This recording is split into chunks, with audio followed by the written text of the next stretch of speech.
नमस्कार दोस्तों। तो आप सब कैसे हैं? आप सबका स्वागत करते हैं हम अपने चैनल वंदना काव्या में। तो आप सब कैसे हैं बताने के लिए हमेशा की तरह कमेंट बॉक्स में हर हर महादेव जरूर लिखिएगा।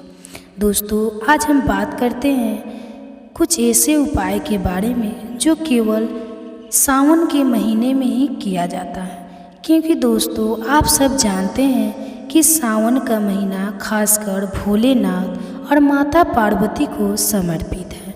तो कुछ ऐसे उपाय हैं जो सिर्फ सावन के महीने में ही करने से निर्धन व्यक्ति भी अमीर हो जाता है और हर एक तरह का दुख हो, संकट, परेशानियाँ, घर में लड़ाई झगड़े जो कुछ भी चलता है वो भोलेनाथ और माता पार्वती हमेशा के लिए दूर कर देते हैं और उनकी कृपा आप सब पर बनी रहती है।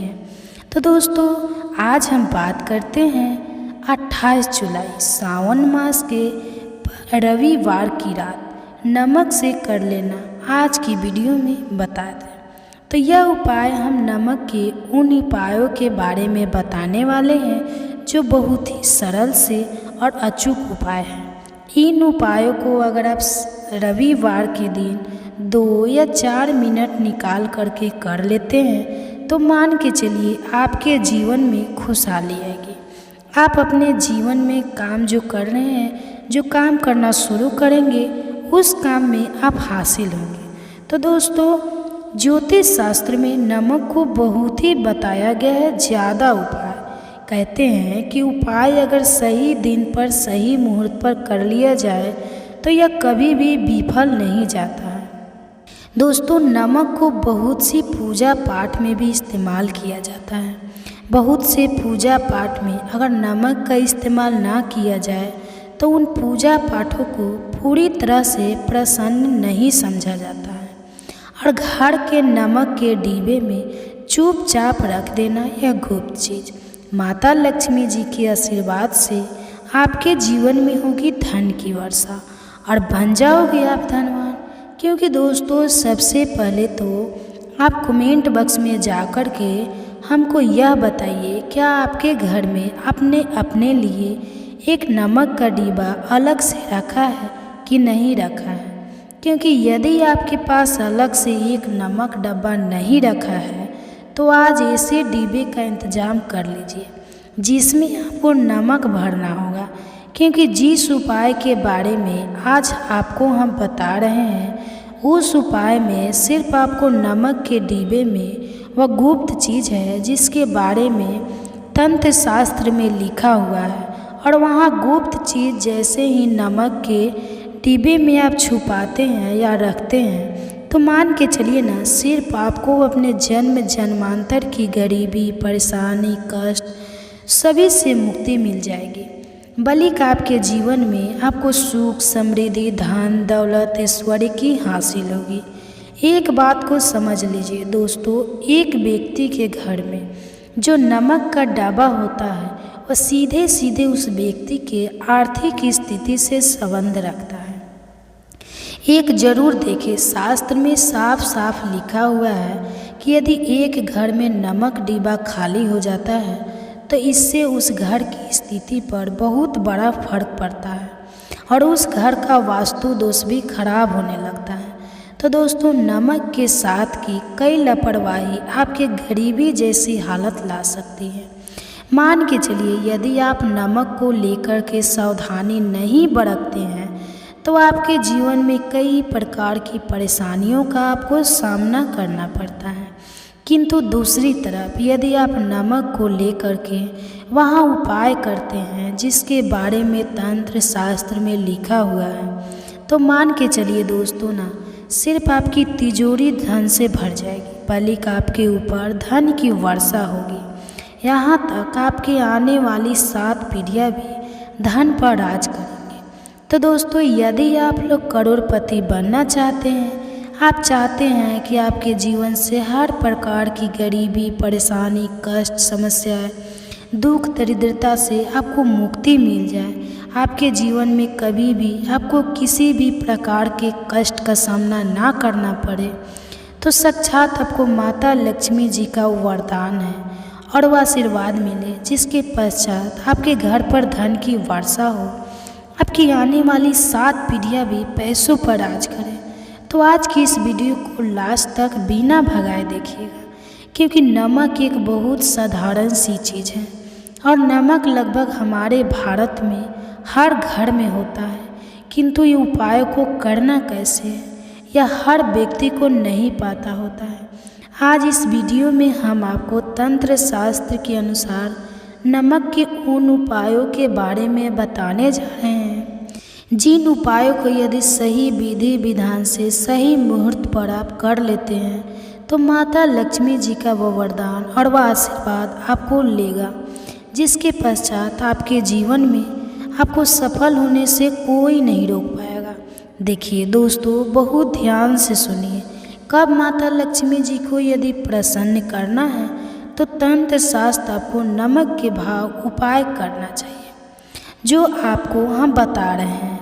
और यह उपाय यदि आपने सही मुहूर्त पर कर लिया तो न सिर्फ आपके बल्कि आपके पूरे परिवार के जीवन में एक चमत्कारी और सकारात्मक बदलाव आएगा। सिर्फ आपको बल्कि आपके परिवार को लक्ष्मी का वरदान और वह आशीर्वाद मिलेगा, जिसके पश्चात आप लोगों के जीवन में आप लोग बहुत ही आगे जाएंगे, बहुत ही सफल होंगे। इसलिए यदि आप चाहते हैं कि माँ लक्ष्मी की सदैव आपके और आपके परिवार पर कृपा बनी रहे तो माता लक्ष्मी के आशीर्वाद से आप बहुत ही उन्नति करें, बहुत ही आगे जाए। तो दोस्तों कमेंट बॉक्स में जाइए और तुरंत लिख दीजिए जय महालक्ष्मी जी की। और अभी तक आपने वीडियो को नहीं लाइक किया है तो वीडियो को तुरंत लाइक कर दीजिए और चैनल को सब्सक्राइब कर दीजिए।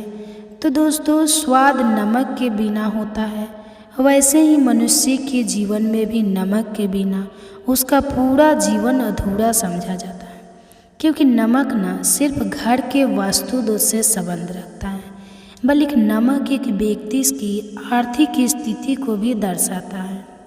यहाँ तक वेद पुराण में तो साफ साफ लिखा हुआ है, किसी यदि नमक का डिब्बा खाली रहता है तो उस घर की बरकत नहीं होती है, उस घर की उन्नति कभी भी नहीं होती है। और जिस घर में भी नमक का सही प्रकार से उपाय किया जाता है उस घर की बरकत भी होती है, उस घर की उन्नति भी होती है और उस घर पर सदैव सकारात्मक ऊर्जा का वास रहता है। तो दोस्तों, हम आपको जानकारी देने जा रहे हैं कि नमक को लेकर के वो कौन कौन सी छोटी बातें जो हैं जिनका विशेष करके ध्यान रखना चाहिए, ताकि रोज़मर्रा की ज़िंदगी में आने वाली परेशानियों से आप सदैव मुक्त रहें। दूसरी तरफ हम आपको नमक के उन उपायों के बारे में बताएंगे जिनको यदि आपने प्राचीन ग्रंथों के अनुसार सही मार्ग पर किया तो अनुसार कर लिया ना, तो सिर्फ आपके बल्कि आपके पूरे परिवार के जीवन में एक चमत्कारी और सकारात्मक बदलाव आएगा। इसलिए इस वीडियो को लास्ट तक अंत तक बिना भगाए देखिए, सिर्फ अपने लिए, अपने पूरे परिवार के भले के लिए देखिएगा। और अभी तक हमने वीडियो को लाइक नहीं किया है तो तुरंत वीडियो को लाइक कर दीजिए। सबसे पहले उपाय जो हम आपको बता रहे हैं वह है दरिद्रता से मुक्ति पाने का महा उपाय। मान लीजिए आपके घर पर दरिद्रता पैर पसार लिए हैं, आपके घर में जितने भी लोग हैं उनकी आपस में बनती नहीं है, आपके घर के जितने भी लोग हैं वह जो भी काम करते हैं उस काम में बहुत सारी परेशानियां आती है, बहुत बाधाएं आती हैं, आपके घर की उन्नति और बरकत पूरी तरह से रुक चुकी है। तो उपाय जो आपको बता रहे हैं और यह उपाय करने के पश्चात मान के चलिए ना, सिर्फ आपके घर पर सकारात्मक ऊर्जा का वास हो जाएगा, बल्कि आपके घर भी होगी, आपके घर की उन्नति भी होगी, आपके घर के प्रत्येक सदस्य अपने जीवन में बहुत ही सफल होंगे, बहुत ही आगे जाएंगे। देखिए, गुरुवार छोड़ करके यदि आप किसी भी दिन अपने घर पर पोछा लगाते हैं तो पोछा लगाने वाले पानी में बस एक चुटकी नमक डाल दीजिएगा। और किसी भी दिन कभी भी घर पर पोछा नहीं लगाया जाता है, यदि आप गुरुवार के दिन अपने घर पर पोछा लगाएंगे तो इससे आपके घर पर नकारात्मक ऊर्जा का वास हो जाएगा। गुरुवार को करके आप किसी भी दिन घर पर जब भी पोछा लगाए उस पानी में हल्का सा नमक डाल दीजिएगा और उसी सीधा नमक से पूरे घर का पोछा लगाइएगा। यदि आप ऐसा करते हैं तो मान के चलिए जब भी आप पोछा लगाएंगे आपके घर की जो भी नकारात्मक शक्तियाँ होगी उनका हो जाएगा और आपके घर पर सकारात्मक ऊर्जा का वास हो जाएगा। और जिस घर में भी सकारात्मक ऊर्जा का वास होता है उस घर में माता लक्ष्मी जी जरूर ही बात करने जाती है और उधर की बरकत भी होती है, उस घर की उन्नति भी होती है। अब मान लीजिए आपके जीवन में धन आना बंद हो गया है, आप मेहनत करते हैं, आप परिश्रम करते हैं, परंतु आपको उसका फल नहीं मिलता है। आप ये देख रहे हैं आपके जीवन में फिजूल खर्ची बढ़ती चली आ रही है, तो यह महा उपाय कीजिए, आपको हम बता रहे हैं। और यह उपाय यदि आपने सही मुहूर्त पर सही क्रिया अनुसार कर लिया तो मान के चलिए ना, सिर्फ आपके जीवन में धन आना शुरू हो जाएगा, बल्कि धन आने के सारे रास्ते खुल जाएंगे। आपके जीवन में की जो फालतू खर्च हो रही है वह खर्ची पूरी तरह से समाप्त हो जाएगी। आपको क्या करना है, देखिए बृहस्पतिवार के दिन ही आपको उपाय करना है। सोने से पहले वह एक काम कीजिएगा जहाँ पर नमक आपके स्वास्थ्य के लिए बहुत ही अच्छी मानी गई है। दूसरी तरफ उपाय बहुत ही कारगर समाई है।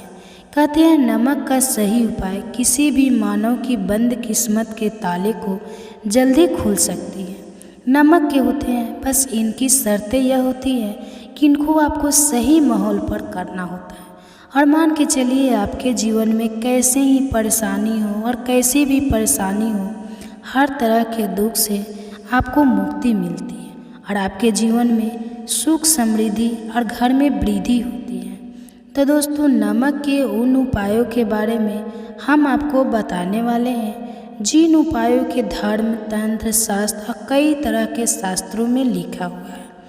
और दोस्तों यह उपाय बहुत ही आसान से उपाय है जिनको अगर आप करते हैं तो आप मान के चलिए आपके जीवन में आप भी तरह की परेशानियों में फंसे हुए हो, किसी भी तरह की परेशानी से परेशान हो या किसी भी तरह की दिक्कत से टूट रहे हो, हर तरह की से आपको मुक्ति मिलना तय है।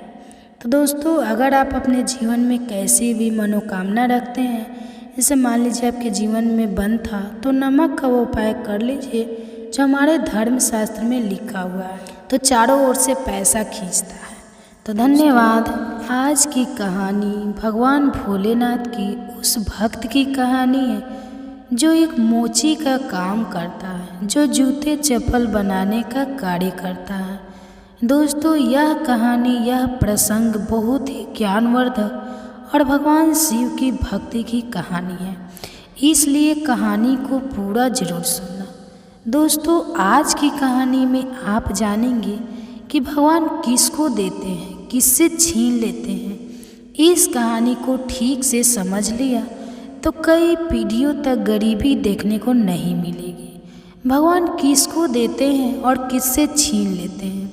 दोस्तों भगवान को मानने वाले तो करोड़ों हैं, पर भगवान कितने को मानते हैं इसी रहस्य से पर्दा हटा देते हैं। इस वीडियो में सवाल यह है कि क्या भगवान को मानने से भगवान प्रसन्न हो जाते हैं? अगर भगवान को मानने से भगवान प्रसन्न हो जाते हैं तो वे हम पर अपनी कृपा क्यों नहीं बरसाते? क्यों लोग भगवान की कृपा से वंचित रहते हैं? मुझे लगता है कि हम यह समझ नहीं पाए हैं कि भगवान हमसे प्रसन्न कब होते हैं और कब नाराज होते हैं। जिस दिन इस बात को समझ लिया उस दिन भगवान की कृपा आप पर बरसने लगे। तो चलिए दोस्तों कहानी बड़े ही धार्मिक है और इस कहानी से आपको कई सवालों के जवाब मिल जाएंगे। दोस्तों यह कहानी है गरीब मोची की। किस तरह उस गरीब मोची को भगवान ने करोड़पति बना दिया। इस कहानी में आपको यह भी सुनने को मिलेगा कि भाई के साथ धोखा करने वाले को ईश्वर कौन सा दंड देते हैं। हमारे शास्त्रों में सबसे बड़ा पाप माना जाता है दूसरे को धोखा देना और अपने ही सगे भाई के साथ हथियारी करना, उसे धोखा देना, उसकी बेईमानी करना, उसका धन हड़प लेना जघन्य अपराध की श्रेणी में आता है। इसके लिए भगवान भी कभी उसे क्षमा नहीं करते। तो चलिए गौर करते हैं इस ज्ञानवर्धक प्रेरणादायक कहानी। दोस्तों, कहानी को शुरू करते हैं। एक समय की बात है, किसी मदनपुर गांव में एक मोची रहता था। मोची बहुत ही गरीब था। 2 वक्त की रोटी मिलना उसके लिए बहुत मुश्किल था। वह मोची लोगों को जूता चप्पल काटने का काम करता था। उसके पास ऐसी कोई अपनी जगह नहीं थी, कोई दुकान नहीं थी जो अस्थायी रूप से वहां बैठकर अपना काम कर लेता था। इसलिए वह कभी चौराहे पर, कभी सड़क के किनारे बैठकर आते जाते लोगों के जूता चप्पल ठीक करता था और उसके काम के बदले में मन में जो पैसे मिलते थे उसी से उसकी जीविका चलती थी। वह मोची बहुत ही संतोषी था। इसी धंधे से अपने जीवन को व्यतीत कर रहा था। दोस्तों, एक समय की बात है, सावन का महीना आता है और आप तो जानते हैं कि सावन का महीना कितना पवित्र होता है। भगवान महादेव के भक्त सावन में उनके ऊपर जलाभिषेक करते हैं। शिव भक्त कांवड़ यात्रा निकालते हैं और गंगा से जल लेकर भगवान शिव को अर्पण करते हैं। तो दोस्तों, रोज की तरह मोची सड़क किनारे बैठकर जूता चप्पल गांठ रहा था। उधर सावन का महीना चल रहा था।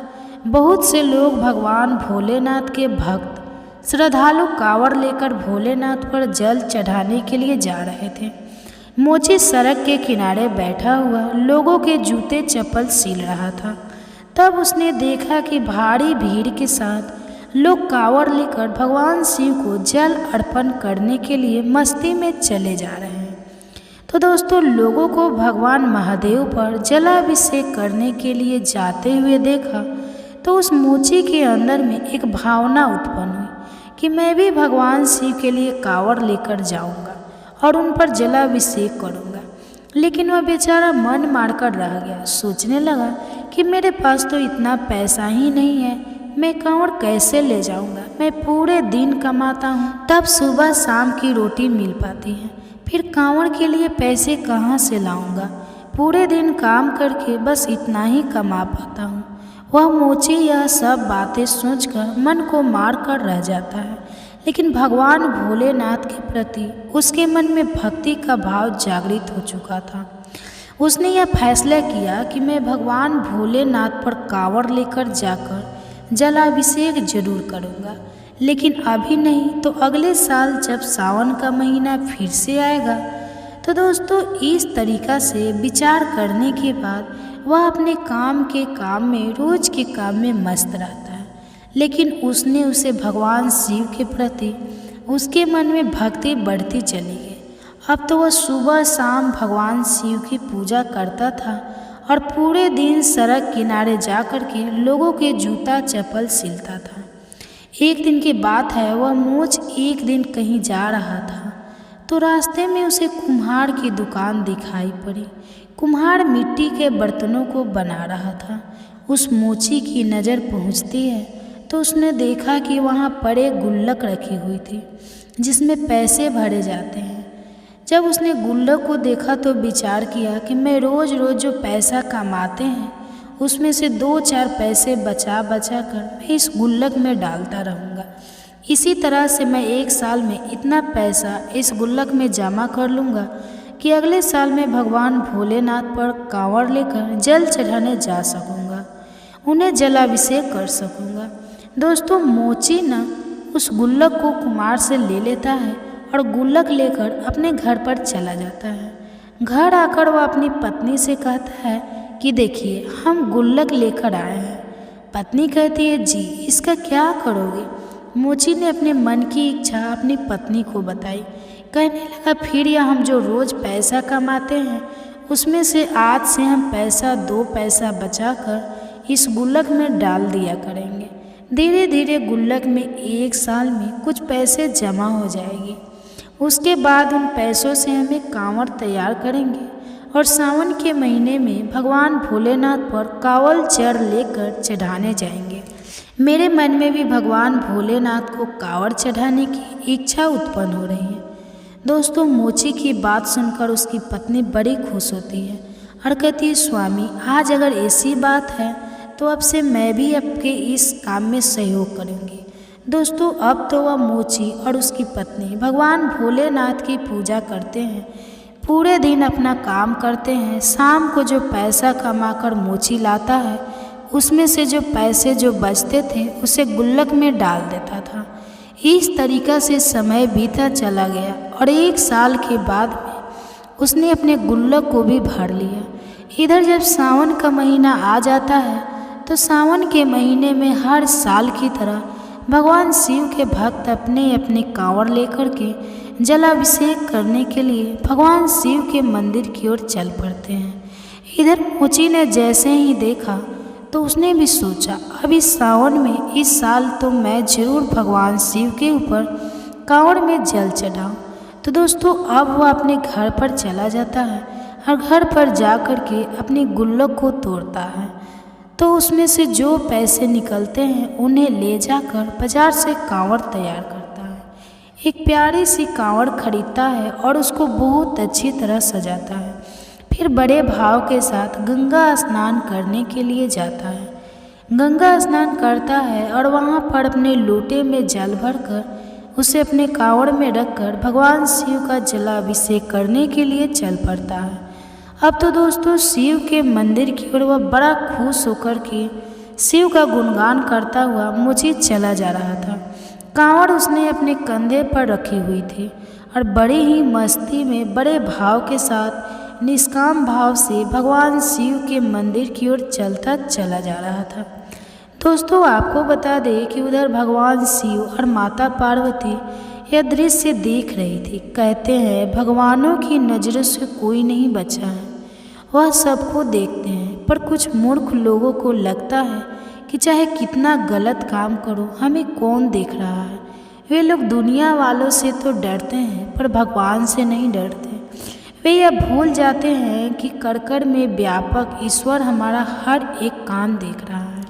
दोस्तों भगवान शिव और माता पार्वती देख रहे थे तो पार्वती जी ने कहा कि हे प्रभु देखो आपका कितना प्रिय भक्त है, 1 साल से बेचारा इस दिन के लिए पैसा जमा कर रहा था।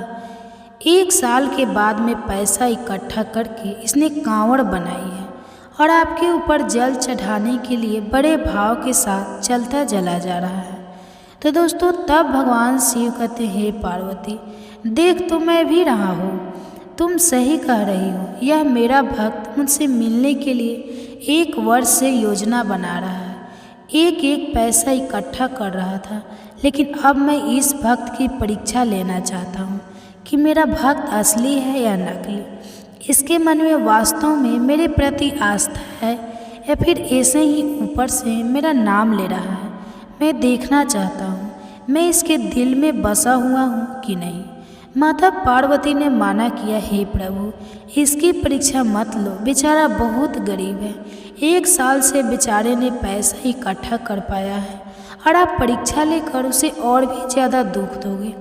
अगर वह परीक्षा में सफल ना होगा तो बेचारा मन मार कर रह जाएगा और आपके ऊपर जलाभिषेक करने की उसकी इच्छा अधूरी रह जाएगी। भगवान भोलेनाथ कहने लगे देवी आप चिंता क्यों करते हैं, हमारे जो भक्त हुआ करते हैं वह सच्चे भक्त होते हैं और मैं उसी वक्त की परीक्षा लेता हूँ जिस भक्त को मैं अच्छी तरह से जान लेता हूँ। उसके हृदय में जाकर के देख लेता हूँ कि इस भक्त के अंदर हमारे प्रति भक्ति है या नहीं है, इसलिए हमें इसकी परीक्षा जरूर करना चाहिए। पार्वती ने कहा प्रभु जैसी आपकी इच्छा। अब दोस्तों मोची तो झूमता हुआ भगवान भोले बाबा का कीर्तन करता हुआ कांवड़ लेकर चलता चला जा रहा था। इधर क्या होता है भोलेनाथ बूढ़े बाबा का भेष बनाते हैं। जिस रास्ते से कांवड़ जा रही थी अपने अपने कांवड़ लेकर उसमें जल लेकर चले जा रहे थे। उसी रास्ते में जा कर के भगवान भोलेनाथ बूढ़े बाबा का भेष बनाकर बैठ जाता है। अब तो उस रास्ते से जो भी कांवड़ वाला निकलता है तो भगवान भोले बाबा उससे पानी मांगते हैं कि भाई मुझे थोड़ा जल पिला दो, मैं बड़ा प्यासा हूँ, प्यास की वजह से मेरा दम निकला जा रहा है, कृपया मुझ प्यासे को पानी पिलाकर मेरी जान बचाइए। दोस्तों एक नहीन बूढ़े आदमी को देखकर वे कंवरिया उसे देखते हैं और कहते हैं, कैसा पागल बूढ़ा बैठा हुआ है, कह रहा है जल पिला दो। इसे यह भी नहीं पता कि यह जल हम भगवान शिव पर अभिषेक करने के लिए ले जा रहे हैं। अगर यह जल हम इसे पिला देंगे तो भगवान भोलेनाथ पर हम क्या चढ़ाएंगे। अब यह बूढ़ा मरे तो मर जाए, हमें इससे कोई मतलब नहीं। दोस्तों, वहाँ से जितने भी श्रद्धालु गुजरते हैं, भगवान शिव बूढ़े बाबा के भेष में सबसे पानी का आग्रह करते हैं, मगर कोई भी उन्हें पानी पिलाने के लिए तैयार न होता है। उधर माता पार्वती भी देख रही थी, इतने लोगों में कोई भी मेरे स्वामी को जल नहीं पिला रहा है। कैसी भक्ति है, मनुष्य का दुख किसी को नज़र नहीं आ रहा है। दोस्तों, बहुत देर के बाद में जब वही मोची आता है जो भगवान की भक्ति में लीन था, और जैसे ही वह उनके सम्मुख आता है, भगवान के पास से होकर गुजरता है, बूढ़े बाबा के वेश में बैठे हुए भगवान भोलेनाथ उसे रोक लेते हैं और कहते हैं कि बेटा, मैं बहुत प्यासा हूँ, प्यास से मेरा दम घुट रहा है। अगर मुझे पानी नहीं मिला तो मेरे प्राण निकल जाएंगे, मैं मर जाऊँगा। मैंने कई कंवारियों से जल मांगा, लेकिन एक बूंद जल किसी ने मुझको नहीं दिया। मैं प्यासा मर रहा हूँ। कैसे यह भोलेनाथ के भक्त हैं जो किसी प्यासे को एक घूंट पानी भी नहीं दे सकते। बेटा, बहुत बड़ी मेहरबानी होगी अगर आप हमें यह जल पिला देंगे। तुम जिस लोटे में जल लेकर जा रहे हो, यह जल्दी मुझे पिला दो तो मेरी जान बच जाएगी। दोस्तों, बूढ़े बाबा की बात सुनकर मोची रुक जाता है और बूढ़े बाबा की ओर बड़े गौर से देखता है। सोचता है यह बाबा बहुत प्यासा मालूम पड़ रहा है, इसलिए जल मांग रहा है। जल तो मैं इन्हें पिला दूंगा, लेकिन यह जल मैं भोले बाबा के ऊपर चढ़ाने के लिए ले जा रहा हूँ। मैंने 1 साल से पैसे इकट्ठे किए थे, तभी कांवड़ सजा पाई है। बड़ी मेहनत की है और बड़ी खुशी से यह कांवड़ सजाई है। जल लेकर मैं जा रहा हूँ। 1 साल से मैं इंतज़ार करता रहा कि कब सावन का महीना आएगा तो मैं भगवान शिव के ऊपर जलाभिषेक करूँगा। 1 साल के बाद मेरा यह सपना पूरा हुआ है। दोस्तों, मोची उदास सोच विचार में डूबा हुआ था। इतने में बूढ़े बाबा कहते हैं, बेटा, क्या सोच रहे हो? मैं प्यासे मरा जा रहा हूँ, जल्दी से पानी पिला दो, नहीं तो मेरी मृत्यु हो जाएगी। बूढ़े बाबा को पानी के लिए गिड़गिड़ाता आता हुआ देखकर मोची एकदम करुणा से भर जाता है। उसे तुरंत भगवान भोलेनाथ से क्षमा मांगी। कहने लगा, प्रभु, मुझे माफ़ करना। मैं यह कांवड़ और जल अगले साल तुम पर चढ़ा दूंगा। फिर से पैसा इकट्ठा करूंगा, फिर से गुल्लक में पैसा जमा करूंगा, और अगले साल जब सावन का महीना आएगा तब मैं यह जल आपको अर्पित करूंगा। यह जल तो मैं बूढ़े बाबा को पिलाई देता हूँ। हे प्रभु, मुझे क्षमा करना, क्योंकि यह बूढ़े बाबा प्यास से व्याकुल होकर के मर रहे हैं और मेरा धर्म है कि मैं पानी पिलाकर इनकी बचाऊं। अगर यह जल के बिना मर जाएंगे तो मेरा आपके ऊपर जलाभिषेक करना व्यर्थ हो जाएगा। सर्वप्रथम मेरा धर्म है कि मैं इसकी जान बचाऊं। अगर पानी के बिना यह मर गए तो मुझे भारी पाप लगेगा। दोस्तों, यही सोचकर मोची ने जल उन बूढ़े बाबा को पिला दिया। दोस्तों, उसे नहीं मालूम था कि वह बूढ़े बाबा ही भगवान भोलेनाथ हैं, लेकिन उसने मानव सेवा की अपना सबसे बड़ा धर्म समझा और उन्हें पानी पिला दिया। सबसे बाद जब उनकी प्यास शांत होती है, मोची उन्हें प्रणाम करता है और कहता है कि बाबा, अब मैं अपने घर वापस जा रहा हूँ, क्योंकि अब मेरे पास भोले बाबा पर चढ़ाने के लिए जल तो नहीं है। कोई बात नहीं, मैं भगवान को जल अगली बार चढ़ा दूँगा। दोस्तों, यह कह कर कि वह मोची जो था वह अपने घर के लिए वापस चलने लगता है। जब भगवान शिव जो बूढ़े बाबा के वेश में थे, उन्होंने उसे रोक लिया और कहा कि बेटा, रुक जाओ, तुम अपने घर जा रहे हो और घर कभी खाली हाथ नहीं जाते। जब भी आप घर जाए तो कुछ ना कुछ लेकर जाए। मैं तुमको कुछ दे रहा हूँ, इसे लेकर जाओ। मोची सोचने लगा, पता नहीं है बूढ़े बाबा क्या देंगे। जवाब दिया, ठीक है, जैसी आपकी इच्छा। दोस्तों, भोले बाबा ने बेलपत्र निकाले और उन बेलपत्रों को मोची को दे दिया और कहा कि यह बेलपत्र तुम अपने लोटे में रख लेना और लोटा ले जाना और शाम के लिए जहाँ तो पूजा करते हो उस जगह को लेप करके लोटे को बंद करके रख देना और दोनों लोग पति पत्नी उठना पूजा करना। पूजा करने के बाद में यह लोटा खोल कर देखना। दोस्तों भोले बाबा जो थे वह बेलपत्र देने के बाद में वहाँ से चल जाते हैं। कुछ देर आज आगे जाकर अंतर ध्यान हो जाते हैं और मोची जो था वह वहीं से अपने घर वापस आ जाता है। घर जाकर के अपनी पत्नी के लिए सारी हकीकत बताई। पत्नी कहती है कोई बात नहीं, अगले साल भगवान शिव के लिए जल चढ़ा देना। तब मोची कहता है प्रिय, जिन बूढ़े बाबा के लिए मैंने जल पिलाया था उन्होंने यह लोटा दिया है। आप इस जगह के लिए भी जहाँ पूजा करते हैं उन्होंने कहा कि एक जगह पर लोटा बंद करके रख देना। सुबह पूजा करने के बाद इस लोटे को खोल कर देखना। दोस्तों वही हुआ। उसकी पत्नी ने जो जगह ली थी और लोटे को बंद करके उसी जगह पर रख दिया। सवेरा होता है और सुबह जब हुआ तो पति पत्नी जागने के बाद में स्नान ध्यान करते हैं और उसके बाद में पूजा करते हैं। पूजा करने के बाद आया जब मोची लोटा खोलता है तो लोटे को देखकर हैरान रह जाता है। उसने देखा कि लोटा सोने की मोहरे से भरा हुआ था।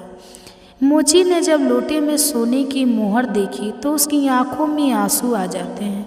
वे दोनों पति पत्नी रोने लगते हैं, कहने लगे प्रभु यह तो अपार धन लगता है, भोलेनाथ ने हम पर कृपा की है। मोची अपनी आंखों से आंसू बहाते हुए अपनी पत्नी से कहता है यह देख रही होगी, मुझे लगता है कि उन बूढ़े बाबा के भेष में जो भोले बाबा ही थे। मैंने वह जल भोलेनाथ को ही पिलाया था लेकिन मैं पहचान नहीं सका। धन्य है प्रभु तुम्हारी लीला। उन्हीं की कृपा से बेलपत्र सोने की मोहरे में बदल गए। दोस्तों अब तो मोची की श्रद्धा भगवान भोलेनाथ में और बढ़ जाती है। सोने की मोहर देखकर दोनों पति पत्नी बहुत खुश होते हैं और उसके बाद में उन्हें मोहरे को बेचकर मोची एक दुकान खरीदता है और दुकान में अपने जूता चप्पल का काम शुरू कर देता है।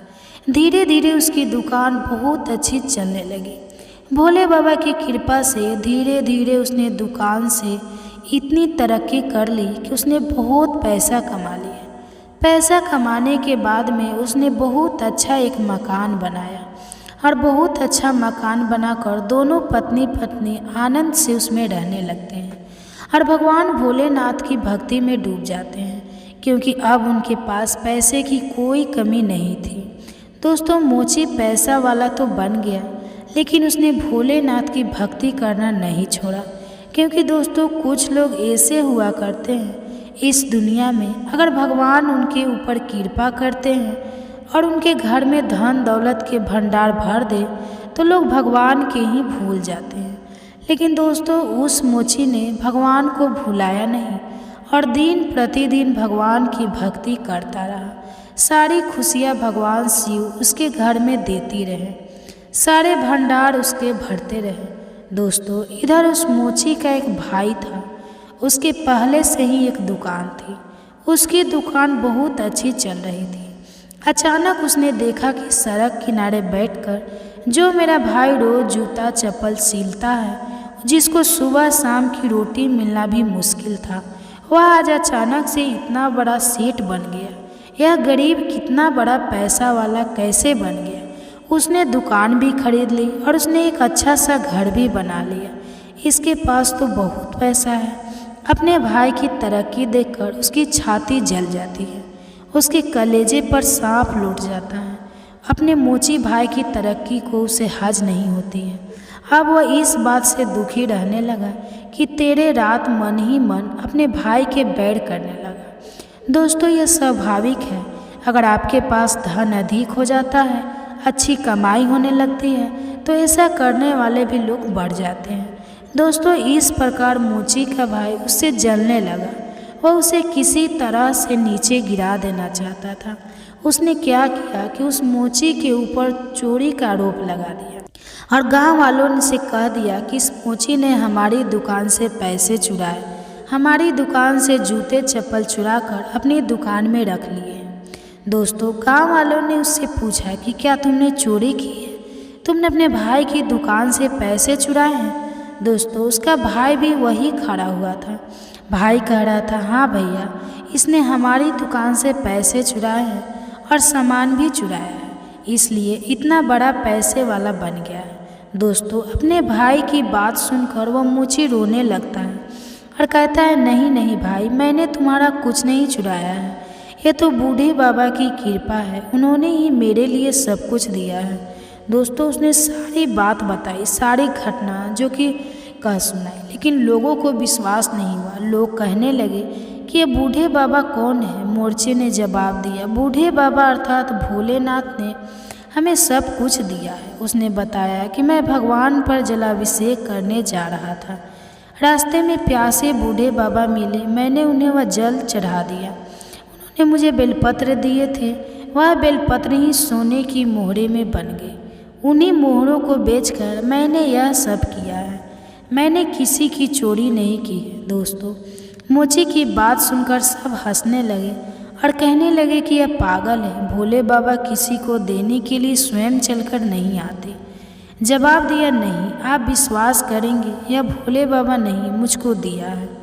लेकिन दोस्तों कहते हैं ना, इस दुनिया के लोग बड़े अजीब हैं, जब तक चमत्कार न देख नहीं लेती तब तक विश्वास नहीं करते। यही कारण है कि लोगों के पास भगवान भी आ जाए तो भी नहीं पहचान पाते हैं, क्योंकि उनके ऊपर लोभ के नाम का पर्दा पड़ा हुआ है। लोभ लालच में इतने फंसे हुए हैं, इसलिए भगवान को पहचान नहीं पाते। और दोस्तों यह बात सच है कि जिस इंसान के ऊपर लोभ लालच माया का पर्दा पड़ा हुआ है, माया ने उसे ढक लिया है, तो भगवान अपने रूप में ही क्यों ना आ जाए, तभी लोग उन्हें नहीं पहचान पाएंगे।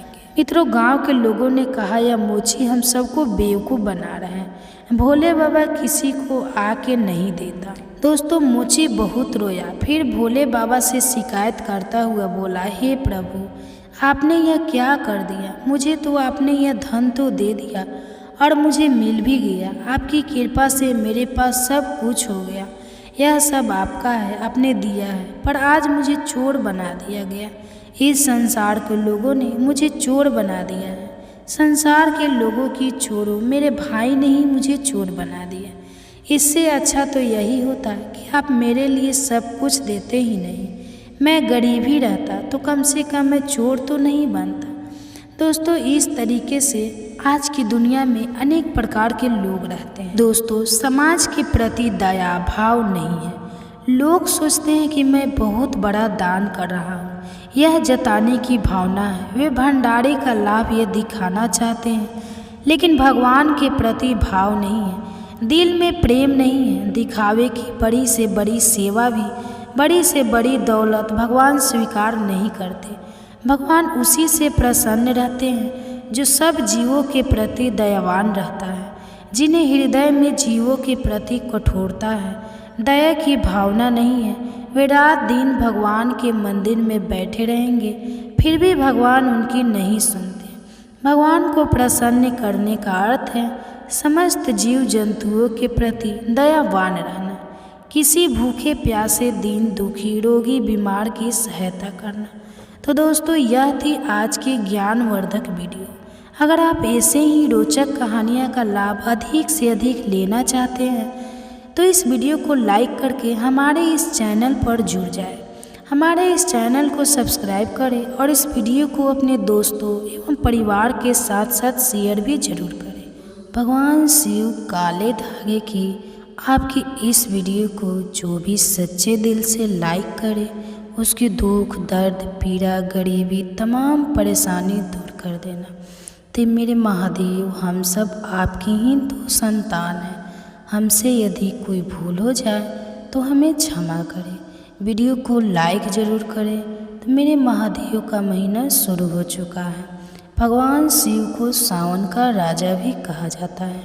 वर्षा ऋतु फसल आदि प्राकृतिक आदि पहाड़ों से बहते झरने साक्षात महादेव का स्वागत करते हैं। प्रकृति भी शिव के आने का बड़ी हर्षोल्लास के साथ स्वागत करती है। तो दोस्तों इस बार तो सावन का महीना बहुत ही पवित्र है, क्योंकि अगस्त तक रहने वाली है और इस सावन में 5 सोमवार पड़ने वाले हैं। ऐसे में सावन का पावन महीना, पवित्र दिन, पवित्र पल, गंगा जल से भी पवित्र सावन का महीना खत्म होने से पहले शरीर के इस भाग पर आज ही बांधे एक काला धागा। यशोदा माँ ने भी पहनाया था श्री कृष्ण को काला धागा। शिव को है समर्पित काला धागा। शिव जी की कृपा से, जगदम्बा की कृपा से, शनि महाराज की कृपा से, हनुमान जी की कृपा से घर में धन धान्य के भंडार भर जाएंगे। अंकुत धन और 9 निधियों के स्वामी, धन के अधिपति कुबेर धन संपत्ति का वरदान देंगे। आपकी हर मनोकामना पूर्ण हो जाएगी। धन, ऐश्वर्य, सुख, समृद्धि, यश, वैभव, कीर्ति, उत्तम फल पाकर आप सधन सफल इंसान बन जाएंगे। तो काला धागा आपको कहीं भी मिल जाएगा। अमीर गरीब, फकीर गरीब, निर्धन, जात पात, ऊंच नीच, अनपढ़, अंग्रेज सभी लोग पहनते हैं। काला धागा बड़ी आसानी से मिल जाता है। काला धागा मुकेश अंबानी का समस्त परिवार पहनता है। काला धागा बॉलीवुड अभिनेत्रियां पहनती है। काला धागा योगोत्पत्ति, बड़े बड़े बिजनेसमैन, बिजनेसवुमेन सभी लोग पहनते हैं। क्योंकि काला धागा कैसे पहनना है वह हम आपको इस वीडियो में बताएंगे। अधूरा ज्ञान हमेशा खतरनाक होता है, तो वीडियो को अंत तक जरूर देखें। सावन में ही पहनना है काला धागा। सावन में इस बार 5 सावन सोमवार पड़ रहे हैं, तो बीच में आप काला धागा जरूर पहने। काला धागा सिद्ध करने का तरीका भी बताएंगे। तो आज का वीडियो बहुत ही खूबसूरत है। अगर आज का जो वीडियो आपने मिस कर दिया तो समझो आपने साक्षात कालों के भी काल महाकाल की कृपा को ठुकरा दिया है, माता रानी की कृपा को ठुकरा दिया है। धन लक्ष्मी आपको कभी नहीं मिलेगी। तो वीडियो को पूरा जरूर देखें और एक लाइक जरूर करें।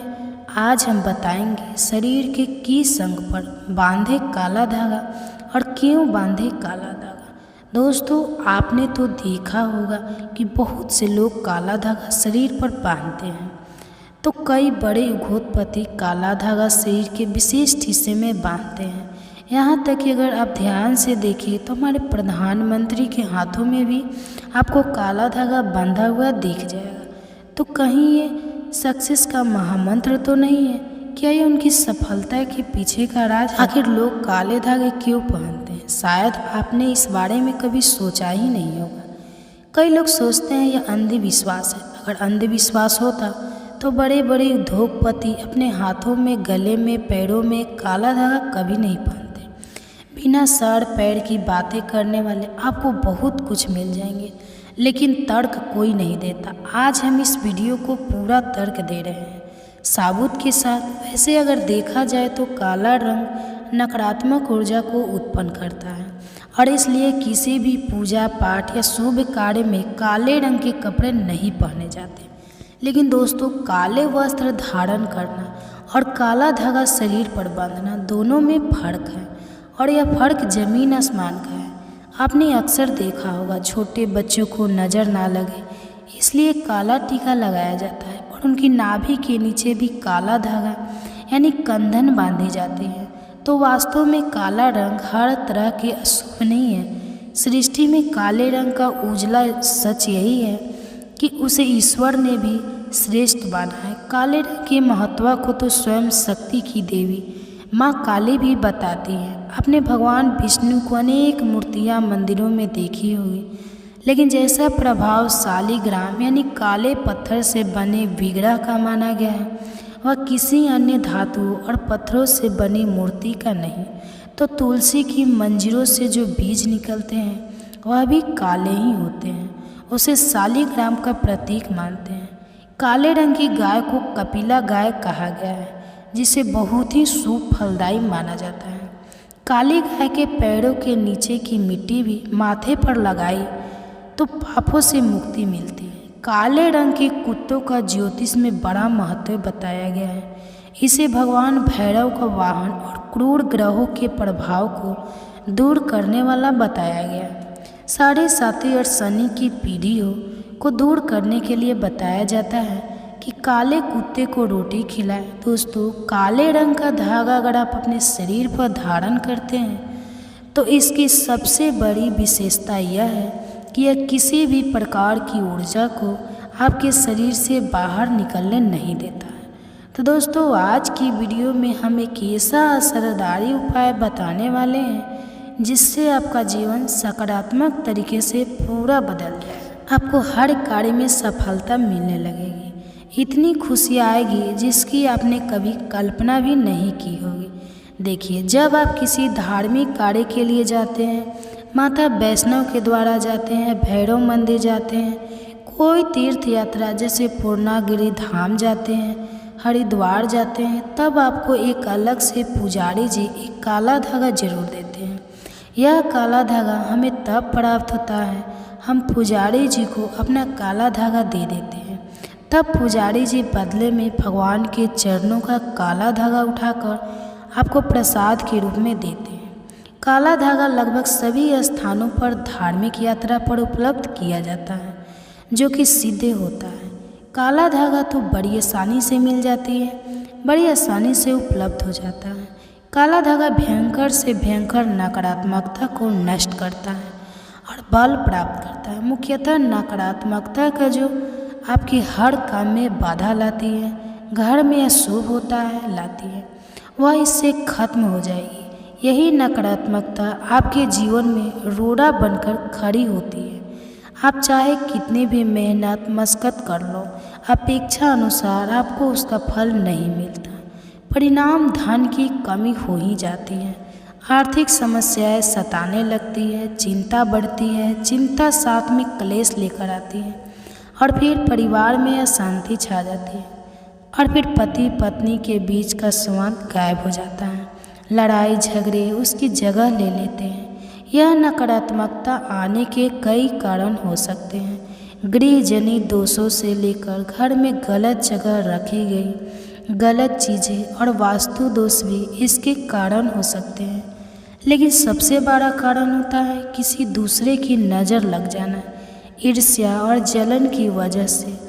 ऐसा होता है हमारे ऊपर आँख गड़ाई जाती है। ऐसी नकारात्मकता हमें अपने जीवन में कभी भी आगे बढ़ने नहीं देती, हमेशा दुख और निराशा देती है। बड़ी मेहनत और लगन के साथ हम कार्य करते जाते हैं, फिर भी पर्याप्त सफलता हमसे कोसों दूर होती है। लेकिन आज का यह उपाय ऐसा प्रभावशाली है जो आपके ऊपर कोई भी नकारात्मक शक्ति हो हावी नहीं होने देगा। जनित दोषों को दूर करेगा, उनमें शुभता लाएगा, जिससे आप अपने लक्ष्य को पा सकते हैं, भाग्य का लेखा जोखा प्रत्यक्ष में ला सकते हैं। तो आगे बढ़ने से पहले अभी तक आपने कमेंट बॉक्स में अपनी राशि को नहीं डाला है तो राशि भी डाल दीजिएगा। यदि हमारे पास कोई उपाय होगा जिससे आपका भला हो सके तो वह आकर हम आपके कमेंट्स की रिप्लाई में ज़रूर बता देंगे। वीडियो लाइक करना ना भूलें। यह उपाय करने के लिए आपको चाहिए होगा रेशमी या सूती काला धागा। थोड़ा सा हटके उपाय है। काला धागा बांधने की प्रथा आज की नहीं है, कई सालों से इसे हाथ पैर गले और बाजू में बांधा जा रहा है। तो मूल रूप से इसे नज़र से बचने के लिए, शरीर में बल प्राप्त करने के लिए, कमजोरी को दूर करने के लिए, दुश्मन से बचने के लिए बांधा जाता है। दरअसल काला धागा और भी कई मुसीबतों समस्याओं से बचाकर व्यक्ति को अमीर तक बनने के काम करता है। तो दोस्तों, वास्तव में हमारा शरीर पंच तत्वों से मिलकर बना है। यह पंच तत्व है पृथ्वी, आयु, अग्नि, जल और आकाश। इनसे मिलने वाली ऊर्जा हमारे शरीर का संचालन करती है। इनसे मिलने वाली ऊर्जा से ही हम सभी सुख सुविधाओं को प्राप्त करते हैं। जब किसी इंसान की बुरी हाय और नज़र हमें लगती है तब इन 5 तत्वों से मिलने वाली संबंधित सकारात्मक ऊर्जा हम तक नहीं पहुंच पाती। इसलिए शरीर पर काला धागा बांधा जाता है। काला रंग नज़र लगाने वाले की एकाग्रता को भंग कर देता है। इसके कारण नकारात्मक ऊर्जा आपको प्रभावित नहीं कर पाती है। बिल्कुल डंके की चोट पर शास्त्र में कहा जाता है कि जब पंच तत्व अच्छे से काम करते हैं तो उसे राजा पाठ विशेष धन प्राप्त होता है। राजा की गद्दी प्राप्त होती है। तो दोस्तों इसको अलग अलग तरीक़ों से उपयोग में ले सकते हैं और उसी के अनुसार आपको उतना लंबा धागा लेना है। यह काला धागा नकारात्मकता को अवशोषित कर लेता है।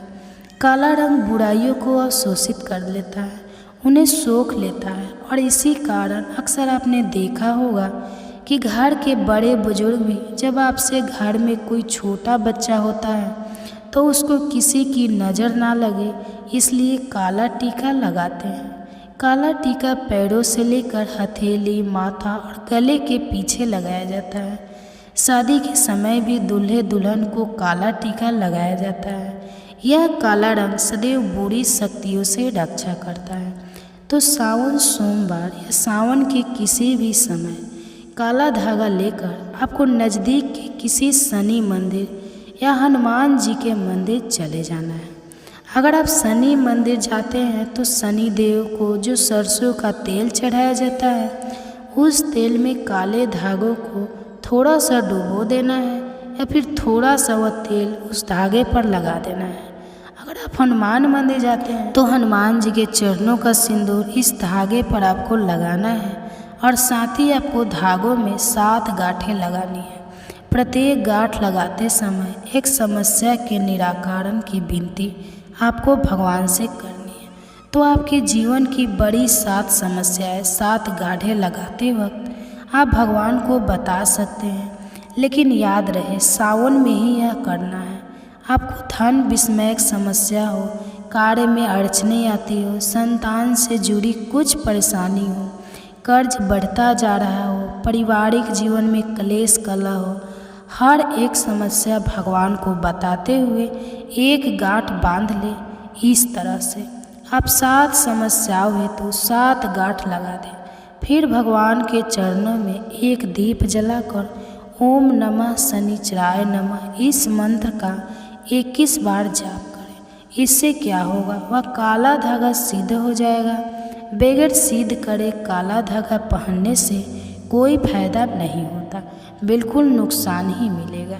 यदि आप काली माता के मंदिर जाते हैं तो काली माता के लिए आप प्रसाद ले लें, नारियल ले लें, फूल माला ले लें, चुनरी लें और खरीदार से एक एक्स्ट्रा काला धागा लें जो पुजारी जी आपको बदले में वापस देंगे। काली माता के पास जब आप जाए तो पुजारी जी को प्रसाद दें और वहाँ पर जो पंडित जी होते हैं, पुजारी होते हैं, उनको काला धागा दे दें और उनसे कहे यह काला धागा हमें अपने बच्चों के लिए चाहिए या अपने लिए चाहिए या जो बीमार है उसके लिए चाहिए।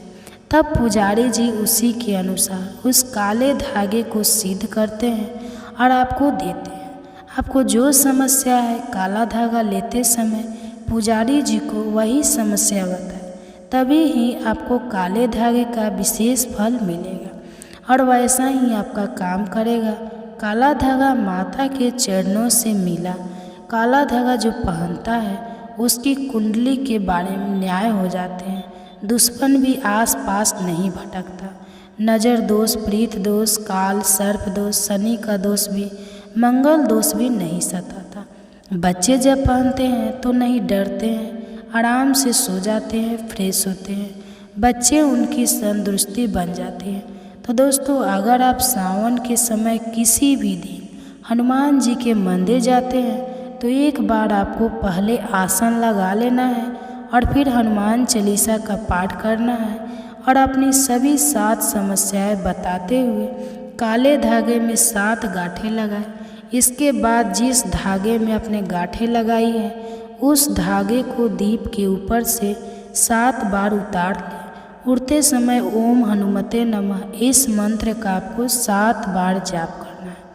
इस सब उपाय क्रिया के दौरान या उसके बाद आपको किसी से कोई बात नहीं करनी है। चुपचाप अपने घर चले जाना है। फिर उस एक रात के लिए उस धागे को आपको अपने घर के मंदिर में रख देना है।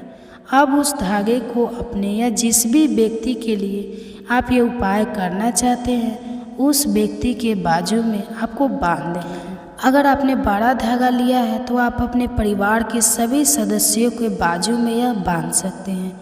यह एक रक्षा कवच की तरह काम करता है। तो इस बात का ध्यान रखें कि इस धागे में से किसी भी गांठ को कैंची या ब्लेड नहीं लगानी चाहिए, नहीं तो ये अशुभ माना जाता है।